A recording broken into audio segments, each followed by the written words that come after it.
ಯಶ್ ಒಂದೇ ಒಂದು ಕೇಳಿದ್ರು, ಮೋಹನ್ ಸರ್ ಮುಂಬೈಯಲ್ಲಿರೋದು ಬೇಡ, ನಮ್ಮ ಇಂಡಸ್ಟ್ರಿಯನ್ನು ಗೊತ್ತಾಗಬೇಕು ಅಂತ ಪ್ರೂವ್ ಮಾಡೋದಕ್ಕೆ ನಾನು ಇಲ್ಲಿ ಕರ್ಕೊಂಡ್ಬಂದಿದ್ದೀನಿ.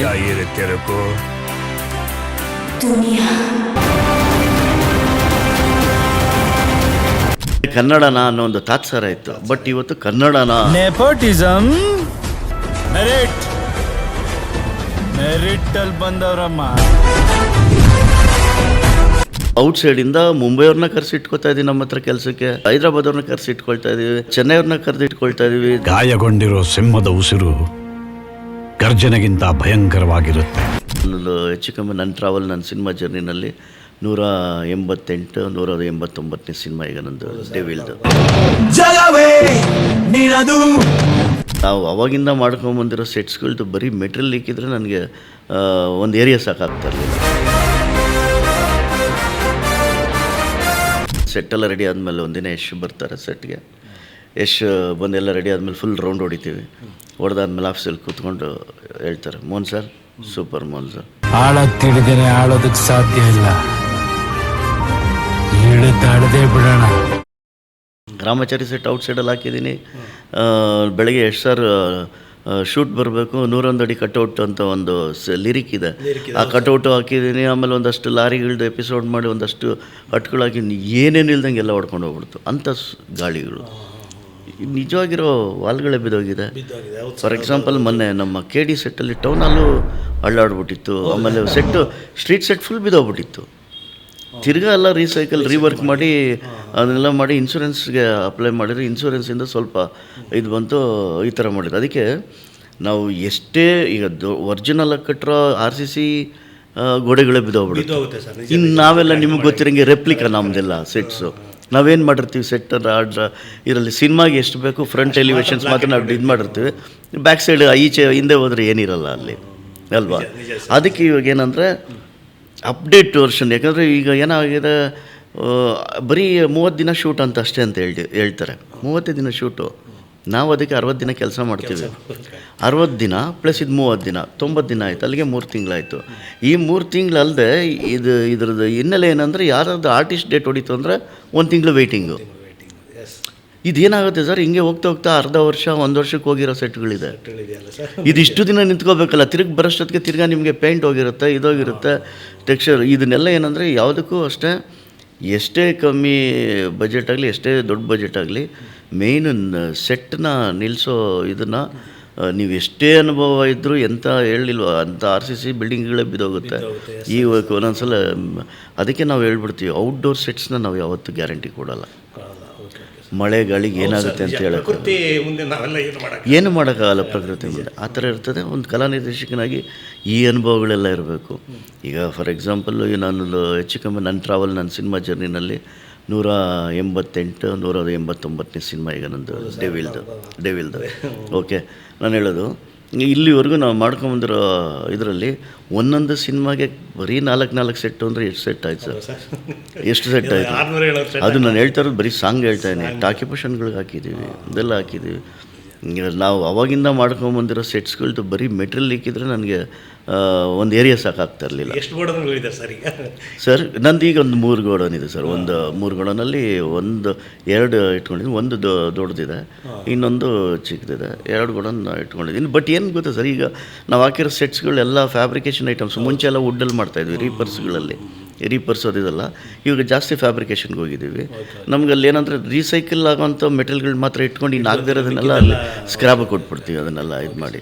ಯಾಕಂದರೆ ಕೆಲವೊಂದು ಸಲ ಕಾಂಟ್ರಾಕ್ಟ್ ತೊಗೊಂಡೋದಾಗ ನಮ್ಮ ಗೋಡನಿಗೆ ಬರುತ್ತೆ, ಕಾಂಟ್ರಾಕ್ಟ್ ಇಲ್ಲದೆ ಇದ್ದಾಗ ಅದು ಪ್ರೊಡ್ಯೂಸರ್ ಗೋಡನಿಗೆ ಬರುತ್ತೆ.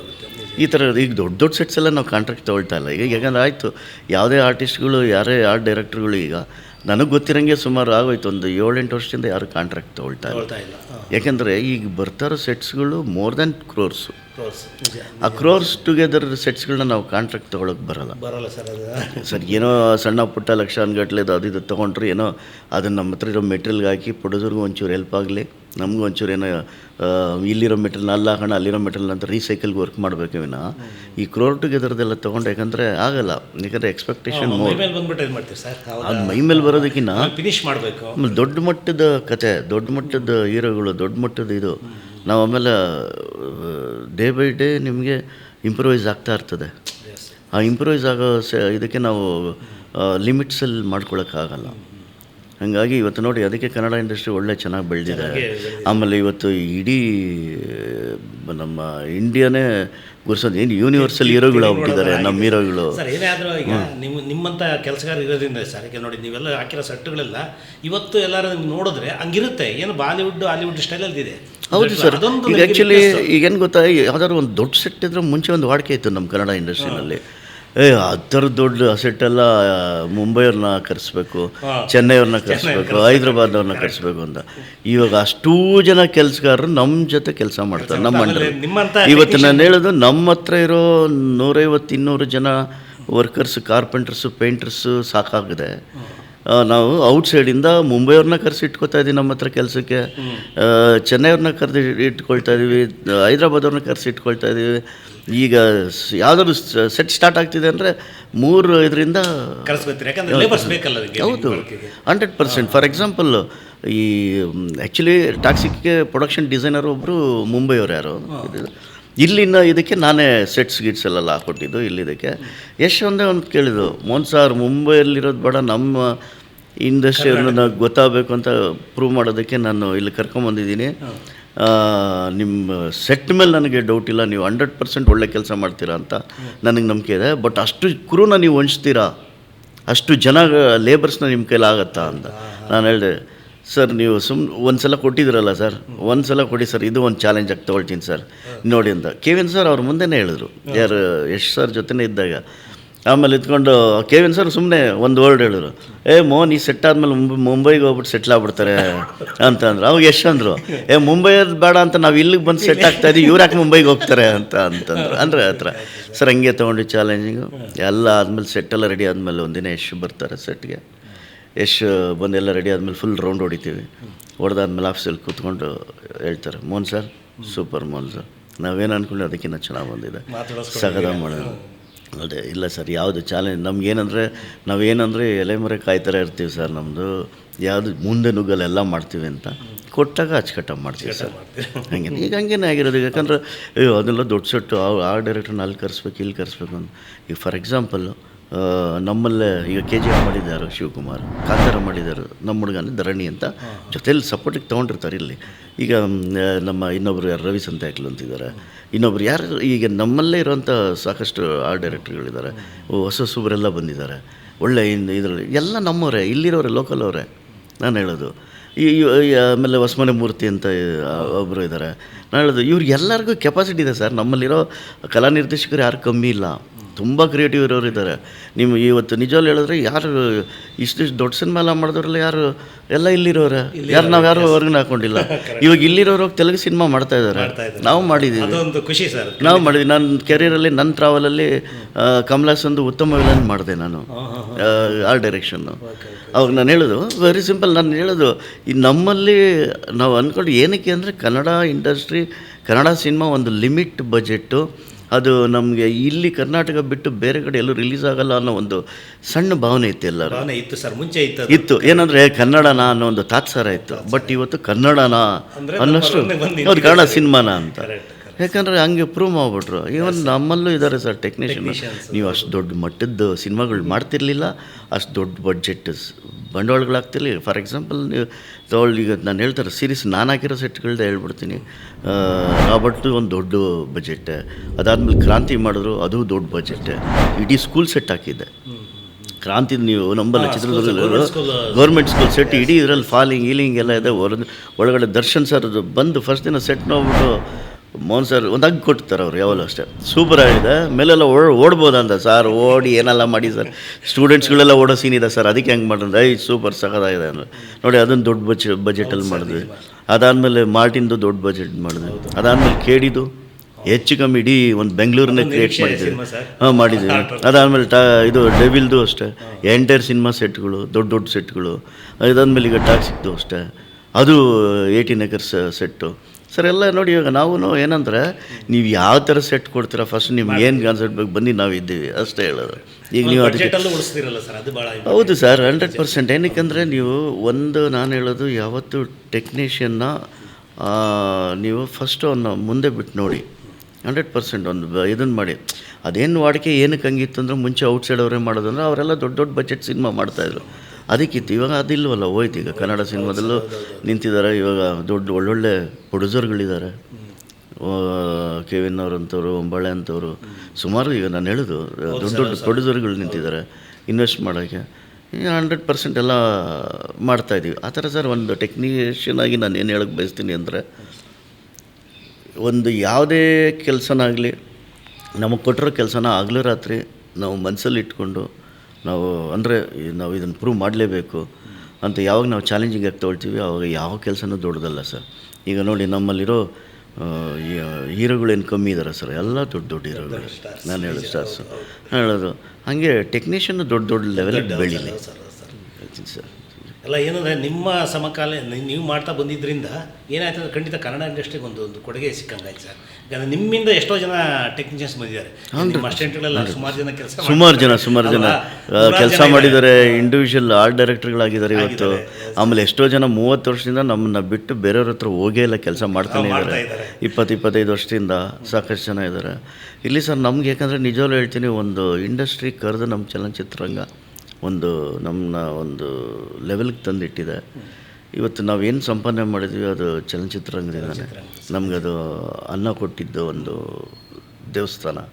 ನಾನು ಹೇಳ್ತೀನಿ, ಅಲ್ಲಿ ಎಲ್ಲಿವರೆಗೂ ನಮಗೆ ಅದು ಕರೆದು ಕೆಲಸ ಕೊಡುತ್ತೆ ಅಲ್ಲಿವರೆಗೂ ಮಾಡೋಣ 100%. ಆಮೇಲೆ ನಿಮ್ಮ ಮೇಯ್ನಾಗಿ ಅಂದರೆ ನಿಮ್ಮ ಗುರುಗಳ ಆಶೀರ್ವಾದ ಚೆನ್ನಾಗಿ ಸಿಕ್ಕಿದೆ ಸರ್. ಖಂಡಿತ ಸರ್. ಯಾಕಂದರೆ ಬಿಗಿನಿಂಗ್ ನೀವು ಹೇಳ್ತಾ ನೋಡಿದಾಗ, ಯಾಕಂದ್ರೆ ಯಾವುದೋ ಒಂದು ಇಂಡಿಪೆಂಡೆಂಟ್ ಆಗಿ ನೀವು ಅವಕಾಶ ಸಿಕ್ಕಾಗ ಅವ್ರಿಗೆ ಇದು ಇಚ್ಛೆ ನಿಮಗೆ ಕೊಟ್ಟಿಸಿದ್ದಾರೆ ಅಂದರೆ ಖಂಡಿತ ಇದು ಯಾರು ಸಾಮಾನ್ಯವಾಗಿ ಮಾಡಲ್ಲ. ಅವರು ನಿರ್ಧಾರ ತಗೊಂಡೇ ಮಾಡಲಿ ನಮ್ಮ ಹುಡುಗ ಅಂತ ಕೊಟ್ಟಿದ್ದಾರಲ್ವ, ಖಂಡಿತ ನಿಮ್ಮ ಗುರುಗಳಿಗೊಂದು ಗ್ರೇಟ್ ಸರ್.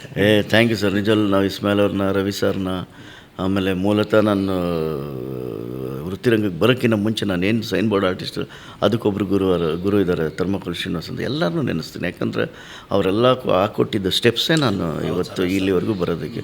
ಅದ್ರ ಜೊತೆ ನಿಮ್ಮಂಥ ನಿರ್ದೇಶಕರುಗಳು ಎಷ್ಟೋ ಜನ ನಮಗೆ ಕರೆದು ಅವಕಾಶ ಕೊಟ್ಟು, ಆಮೇಲೆ ಇಲ್ಲಿವರೆಗೂ ಅವ್ರುಗಳೇ ಬೆಳೆಸಿರೋದು. ಯಾಕಂದರೆ ಈ ಕೆಲಸಕ್ಕೆ ಈ ಥರ ಒಬ್ಬ ಟೆಕ್ನಿಷಿಯನ್ ಬೇಕು ಅಂತ ನಾವು ಯಾವುದೇ ಒಂದು ಆಫೀಸ್ ಅಂತ ಮಾಡ್ಕೊಂಡಿರಲ್ಲ, ಏನಂತಿರಲ್ಲ, ನಮ್ದೇನಿರಲ್ಲ, ನಮ್ಮದು ಫೋನೇ ಆಫೀಸು. ಏನಂದರೆ ಈಗ ಬಂದಾಗ ಈ ಕೆಲಸ ಯಾರು ಚೆನ್ನಾಗಿ ಮಾಡ್ತಾರೆ, ಈ ಥರ ಒಬ್ಬ ವ್ಯಕ್ತಿ ಮಾಡ್ತಾನೆ. ನಂತರ 4-5 ಜನ ಡೈರೆಕ್ಟ್ರು, 45 ಜನ ಇದ್ದೀವಿ ನಾವು. ಸ್ಪೀಡಲ್ಲಿ ಎಲ್ಲ ಸಿನಿಮಾಗಳು ಮಾಡ್ತಾ ಇರೋದು ಒಂದಷ್ಟು ಜನ ಇದ್ದಾರೆ. ಇಂಥವ್ರು ಇವ್ರು ಇಟ್ಕೊಳ್ಳಿ ಅಂದರೆ ಇವದೆಲ್ಲ ಏನಂದರೆ ನಾವು ಮಾಡಿರೋ ಕೆಲಸಗಳಿಗೆ ಅವ್ರು ನಮ್ಮನ್ನ ಕರೆದು. ಏನಂದರೆ ಒಬ್ಬ ನಿರ್ದೇಶಕ ಒಂದು ಭರವಸೆ ಕೊಟ್ಟಾಗ ಅದನ್ನು ಫುಲ್ಫಿಲ್ ಮಾಡ್ತಿರಲ್ಲ ಸರ್. ಹೌದು, ಅದೇ ನಿಮಗೆ ಒಂದು ಜರ್ನಿ ಆಗುತ್ತೆ ಸರ್. ನಿಮಗೆ ಖಂಡಿತ ಆಗೋದು ಒಬ್ಬ ನಿರ್ದೇಶಕ ಕರೆಸಿದ ಮೇಲೆ ಇನ್ನೊಂದು ಸಿನಿಮಾ ಕೊಡೋದು. ಯಾಕಂದರೆ ಆಲ್ಮೋಸ್ಟ್ ನೀವು ರಿಪೀಟ್ ಡೈರೆಕ್ಟ್ಗಳ ಹತ್ರನೇ ಕೆಲಸ ಮಾಡಿರೋದು. ಹೌದೌದು ಸರ್. ಸರಿ, ನೀವು ಇಷ್ಟ ಆದರೆ ಅಂದರೆ ಅವ್ರು ಬಿಡೋದಿಲ್ಲ. ಹೌದು, ನಮ್ಗೆ ಯಾಕಂದರೆ ಇದಕ್ಕೆ ಬರೋದಕ್ಕಿಂತ ಮುಂಚೆ ನಮ್ಮ ಸೀನಿಯರ್ಸು ಸಾಕಷ್ಟು ಜನ ಇದ್ದಾರೆ. ಯಾರು ಇಸ್ಮಾಯಿಲ್ ಅವರ ಇನ್ನೂ ಮುಂಚೆ ನಮ್ಮ ಶಶಿಧರಪ್ಪ ಅವರು, ಮತ್ತು ಬಾಬು ಖಾನು, ಅರುಣ್ ಸಾಗರು, ಮತ್ತು ಅರುಣ್ ಸಾಗರ್ ಅವರೆಲ್ಲ ನಾವೆಲ್ಲ ಒಟ್ಟಿಗೆ ಬಂದಿದ್ದು. ದಿನೇಶ್ ಮಂಗಳೂರು, ಆ್ಯಕ್ಚುಲಿ ಶಶಿಧರಪ್ಪ ಅವರೆಲ್ಲ ತುಂಬ ಸೀನಿಯರ್ ಅವರು. ನಮಗಿನ ಸೀನಿಯರು. ಅರುಣ್ ಸಾಗರ್ ಅವ್ರಿಗಿನ್ನ ಸೀನಿಯರ್ ಅವರು. ಅವರೆಲ್ಲ ದೊಡ್ಡ ಅವರೆಲ್ಲ. ಯಾಕಂದರೆ ರಂಗವೇದಿಕೆ ಇದರಿಂದ ಬಂದವರು ಶಶಿಧರಪ್ಪ ಅವರೆಲ್ಲ. ಆ ಥರ ಮುಂದೆ ಸುಂದರಮ್ ಅಂತಿದ್ರು, ರಮೇಶ್ ಬಾಬು ಅಂತಿದ್ರು, ಆಮೇಲೆ ಕೃಷ್ಣಾಚಾರ್ಯ ಅಂತಿದ್ರು. ಸಾಕಷ್ಟು ನಮ್ಮ ಹಿರಿಕರು, ಯಾಕಂದರೆ ಸೀನಿಯರ್ಸು, ಅವ್ರನ್ನ ನಾವು ನೆನೆಸ್ಲೇಬೇಕು ಸರ್. ಯಾಕಂದರೆ ಅವರು ಹಾಕ್ಕೊಟ್ಟಿದ್ದ ದಾರಿ, ಆಮೇಲೆ ಕಲಾ ನಿರ್ದೇಶನ ಅನ್ನೋದು ಏನು ಅಂತ ಗೊತ್ತಿಲ್ಲದಿರೋ ಅಂಥ ಟೈಮಲ್ಲಿ ಅವರೆಲ್ಲ ನಮ್ಮನ್ನ ಬೆಳೆಸಿರೋ ಅಂಥ ಹಿರಿಕರು ಅವರು. ಅವರೆಲ್ಲ ಒಂದು ಬೆನ್ನ ತಟ್ಟಿರೋದಕ್ಕೆ ನಾವು ಇವತ್ತು ಈಗ ಮುಂದೆ ಇರೋರಿಗೆ ನಾವು ಅದನ್ನೇ ಹೇಳ್ತೀವಿ ಸರ್, ಅಷ್ಟೇ. 100% ಸರ್. ಇದ್ದಾರೆ ಸರ್, ಮಾಡ್ತಾ ಇದ್ದಾರೆ, ಎಷ್ಟೋ ಜನ ಮಾಡ್ತಾ ಇದ್ದಾರೆ, ಒಳ್ಳೆ ಕೆಲಸಗಳು ಮಾಡ್ತಾ ಇದ್ದಾರೆ. ಮಾಡಲಿ, ಒಳ್ಳೆಯದಾಗಲಿ. ಅಲ್ಲ ಸರ್, ಏನಂದರೆ ನಮ್ಮ ಕನ್ನಡ ಚಿತ್ರಕ್ಕೆ ಖಂಡಿತ ನಿಮ್ಮ ಕೊಡುಗೆ 100% ಅಪಾರ. ಇದೇ ಥರನೇ ಇನ್ನೂ ಒಳ್ಳೊಳ್ಳೆ ನಿಮಗೆ ಅಂದರೆ ಕ್ರಿಯೇಟಿವರ್ಸ್ ನೀವೆಲ್ಲ ಇನ್ನೂ ಇದಕ್ಕಿಂತ ಒಳ್ಳೊಳ್ಳೆ ಸೆಟ್ಗಳನ್ನ ಹಾಕೋಂಥ ಭಗವಂತ ನಿಮ್ಮ ಶಕ್ತಿ ಕೊಡಲಿ ಅಂದ್ಬಿಟ್ಟು ಥ್ಯಾಂಕ್ ಯು ಸರ್. ನಮ್ಮ ಗಾಂಧಿನಗರ ಸುದ್ದಿಯ ವೀಕ್ಷಕರಿಗೆ ಒಂದು ಮಾಹಿತಿ ಕೊಡಿ ಸರ್. ಏನು ಹೇಳ್ತೀರಿ? ಅಂದರೆ ನನ್ನ ಕಡೆಯಿಂದ ಮಾಹಿತಿ ಏನಂದರೆ, ಈ ಯಾವುದೇ ಒಂದು ವೃತ್ತಿರಂಗ ಯಾವುದೇ ಆಗಲಿ, ಚಿತ್ರರಂಗ ಆಗ್ಬೋದು, ಯಾವುದರಲ್ಲೇ ಆಗ್ಬೋದು, ನಿಜವಲ್ಲಿ ನಾವು ಎಷ್ಟು ಡೆಡಿಕೇಶನ್ ಕೊಡ್ತೀವಿ, ನಾವೆಷ್ಟು ಡೆಡಿಕೇಶನ್ ನಮ್ಮದಿರುತ್ತೆ ಅಂದರೆ, ನಾವು ಯಾವುದ್ರ ಮೇಲೆ ಇನ್ವಾಲ್ವ್ ಆಗಿ ಒಂದು ಮಾಡ್ತೀವಿ, ಅದರಲ್ಲಿ ಸಂಪೂರ್ಣ ನಾವು ತೊಡಗಿಸ್ಕೊಂಡ್ರೆ ಎಲ್ಲೋದ್ರೂ ನಾವು ಗೆಲ್ತೀವಿ ಸರ್. 100% ಗೆಲ್ತೀವಿ. ಆಮೇಲೆ ನಮ್ಮ ಕನ್ನಡ ಇಂಡಸ್ಟ್ರಿನಲ್ಲಿ ಇವತ್ತು ನಿಜವಲ್ಲೂ ಹೇಳ್ತೀನಿ, ನಮ್ಮ ಎಷ್ಟೋ ನಿರ್ಮಾಪಕರಿದ್ದಾರೆ, ಎಷ್ಟೋ ಹೀರೋಗಳಿದ್ದಾರೆ, ಎಷ್ಟೋ ನಿರ್ದೇಶಕರಿದ್ದಾರೆ. ಈ 3 ಜನದಿಂದ ನಾನು ಒಂದು ಮಾತು ಹೇಳ್ತೀನಿ, ಎಷ್ಟೋ ಜನರ ಜೀವನ ನಡೀತಾ ಇದೆ ಸರ್. ಯಾಕಂದರೆ ಎಲ್ಲ ನಿರ್ಮಾಪಕರಿಗೂ, ಎಲ್ಲ ನಿರ್ದೇಶಕರಿಗೂ, ಎಲ್ಲ ಹೀರೋಗಳಿಗೂ ನಾನು ಹೇಳ್ತೀನಿ, ಅವ್ರುಗಳು ಇರೋದ್ರಿಂದನೇ ನಮ್ಮ ಚಲನಚಿತ್ರ ನಮ್ಮದೇ ಅಲ್ಲ, ಇಡೀ ಭಾರತದಲ್ಲಿ, ಅದರಲ್ಲೂ ನಮ್ಮಲ್ಲಿ. ಯಾಕಂದರೆ ಇವ್ರುಗಳನ್ನ ನಂಬಿ ಎಷ್ಟೋ ಕುಟುಂಬಗಳು ಬದುಕ್ತಾ ಇದೆ. ನಿಜವಲ್ಲೂ ಹೇಳಬೇಕು ಅಂದರೆ ಚಲನಚಿತ್ರ ರಂಗ ಅನ್ನೋದು ಒಂದು ದೇವಸ್ಥಾನ. ಆ ದೇವಸ್ಥಾನದಲ್ಲಿ ಇವರೆಲ್ಲ ಒಂಥರ ದೈವ ಸಮಾನರು ಇವರೆಲ್ಲ. ಯಾಕಂದರೆ ಖಂಡಿತ ಸರ್ ರೆಸ್ಪೆಕ್ಟ್ ಮಾಡಬೇಕು. ಇಲ್ಲಾಂದ್ರೆ ಅವ್ರಿಲ್ಲ ಅಂದರೆ ಏನಿಲ್ಲ ಸರ್. ಈ 3 ಜನ ಇಲ್ಲ ಅಂದರೆ ಅನ್ನದಾತರ ನಿರ್ಮಾಪಕರು ಇರ್ಬೋದು, ಆ ನಿರ್ಮಾಪಕರನ್ನ ಹೊಂಚೋದಕ್ಕೆ ನಿರ್ದೇಶಕರ ಶ್ರಮ ಎಷ್ಟಿರುತ್ತೆ. ಆ ನಿರ್ದೇಶಕರು ಜೀವನ ಪರ್ಯಂತ ಪಾಪ ಎಷ್ಟೋ ದಿನ ಊಟ ತಿಂಡಿ ಬಿಟ್ಟು ನಿರ್ಮಾಪಕರನ್ನ ಹುಡುಕಿರ್ತಾರೆ, ಅವರು ಒಂದು ಪ್ರೂವ್ ಮಾಡ್ಕೊಳ್ಳೋದಕ್ಕೆ. ಅವ್ರ ಜೊತೆ ಹೀರೋಗಳು ಇರ್ತಾರೆ. ಈಗ ಒಂದು ಸಿನಿಮಾ ಆದಮೇಲೆ ಒಂದು ಸಿನಿಮಾ ಕಂಟಿನ್ಯೂಸ್ ಅವರು ಮಾಡ್ತಾರೆ. ಇವರೆಲ್ಲ ಆಕ್ಟಿವ್ ಆಗಿದ್ರೇ ಚಿತ್ರರಂಗ ಸರ್. ಆಮೇಲೆ ಎಲ್ಲ ಟೆಕ್ನಿಷಿಯನ್ ಸರ್. ಅದರಿಂದ ಯಾವತ್ತಷ್ಟೇ ನಾನು ಹೇಳೋದು, ನಾವು ಮಾಡೋ ಕೆಲಸದಲ್ಲಿ ನಾವು ಸಂಪೂರ್ಣ ತೊಡಗಿಸ್ಕೊಂಡಾಗ ಖಂಡಿತ ನಮ್ಮನ್ನ ಗುರುತಿಸಿ ಮತ್ತೆ ಕೆಲಸಗಳು ಸಿಗ್ತಾ ಇರ್ತದೆ. ನಮ್ಮ ಮುಂದಿನ ಪೀಳಿಗೆಗೆ ನಾನು ಅದನ್ನೇ ಹೇಳೋದು, ಏನಂದರೆ ನಾವೇನು ಮಾಡ್ತೀವಿ ಅದನ್ನು ಡೆಡಿಕೇಶನ್ ನಾವು ಎಷ್ಟು ಇದು ಮಾಡ್ತೀವಿ ಅದರಲ್ಲಿ ತುಂಬ ಇನ್ವಾಲ್ವ್ ಆಗಿ ನಾವು ಮಾಡೋ ಕೆಲಸಕ್ಕೆ ಒಂದು ಗೌರವ ಕೊಟ್ಟರೆ 100% ಒಂದು ಶೂಟ್